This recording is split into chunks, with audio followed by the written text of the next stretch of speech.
Hey everybody, it's Blaise, and I'm back for another episode of Aaron's Art Tips. Today I want to cover some animation.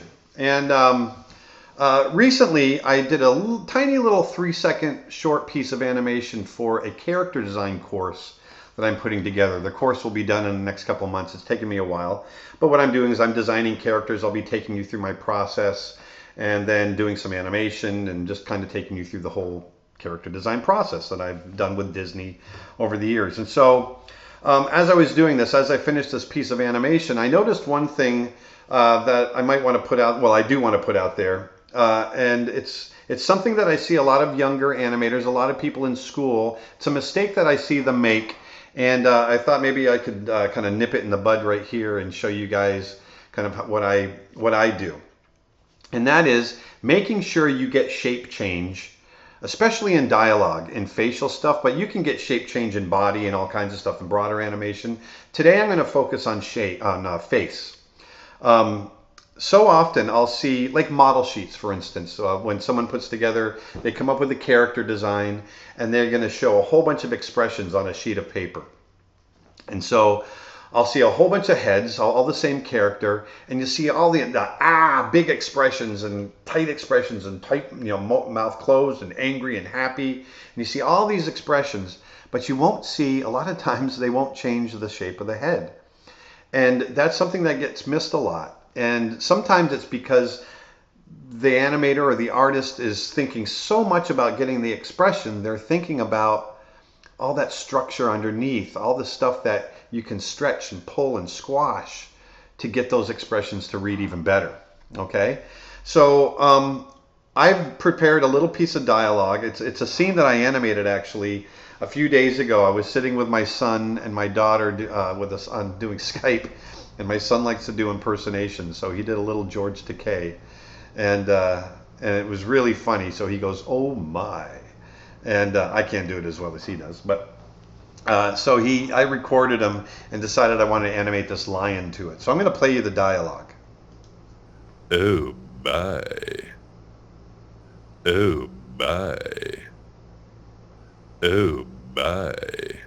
So there's the dialogue. It's pretty straightforward, but one of the things I like about it is that it's very it's long and drawn out. It's oh my. So there's plenty of time in there to really kind of push those expressions.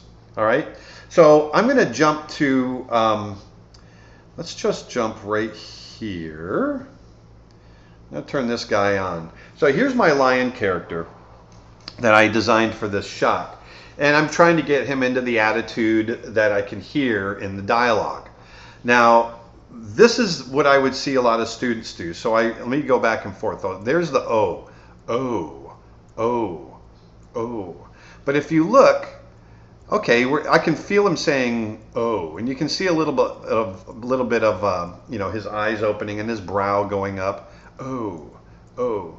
But if you look, there's really no shape change to speak of, especially around the muzzle, around the cheeks. There's a tiny little bit of movement, but really, there's not much shape change at all.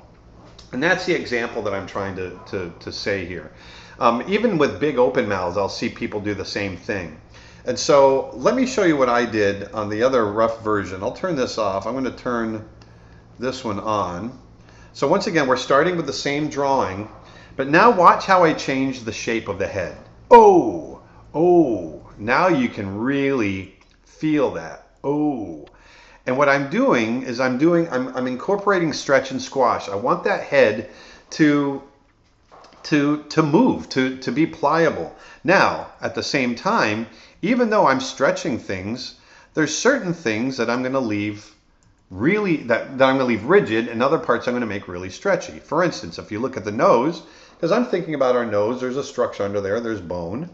The eyes, they move up with the head, but they don't squash together or anything. So that the bridge of that nose, I want it to feel like there's a solid structure under there, but then all that fleshy muzzle and chin and all that gets stretched off of that. So you can see I'm really pulling that down. You can see the cheeks stretch out, but I'm still thinking that there's actually a jaw under there. Now let me take you through some of these other parts. So there's O, and then back up into the M. Look at that big change. That's the M for my.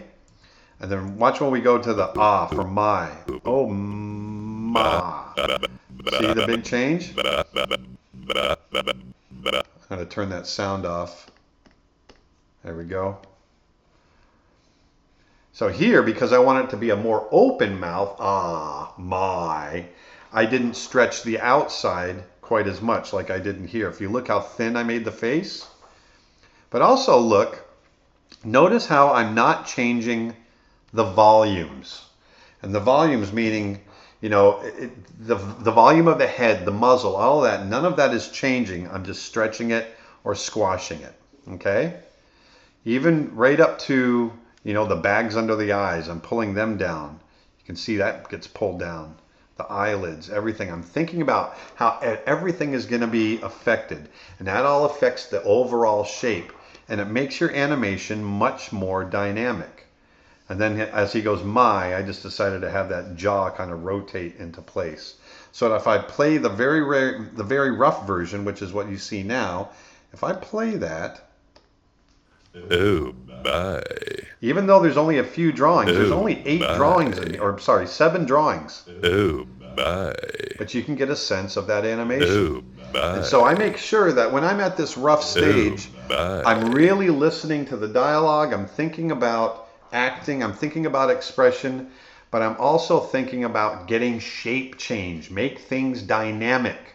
If you can't get that dynamic quality into the animation, it's going to feel dead.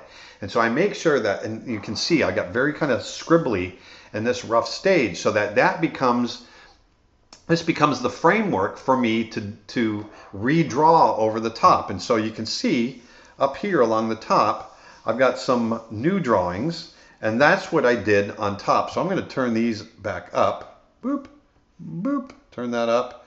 I'm going to turn this off. Now you can see the detailed drawings with all the drawings in here. Now all I did was those first 7, those first rough drawings that you saw, I used that as my starting point. And then it went in, redrew those and added my in-betweens, but making sure that I hit all those big shape changes. Now watch when I play it. Oh my. Oh my. So those big snappy changes, Oh my. turn that sound off. Those big snappy changes that I had that felt so broad before, that felt almost like they may have been too much, getting that big squash and the big stretch. You can see when you get those in-betweens in there, it actually starts to feel normal, okay? So that's my lesson for today. Make sure that when you do your animation, when you do your dialogue, especially for cartoony characters, but even for realistic characters, you can get away with a fair amount of stretch and squash in the face and the silhouette, making sure you get shape change. You can get away with a fair amount even in realistic characters. Make sure you get that in there because that will make your animation much more dynamic, much more lively. Okay? So get out there, have some fun animating, drawing, painting, go out and create. Oh, and for those of you that are celebrating Thanksgiving, happy Thanksgiving, and I'll talk to you next time. Thanks. Bye. Hey, thanks for watching. If you liked what you saw, please hit the red subscribe button down below. Spread the word. And also, if there's something that you're not seeing that you'd like to see, let us know. We'd love to hear from you. Thanks a lot.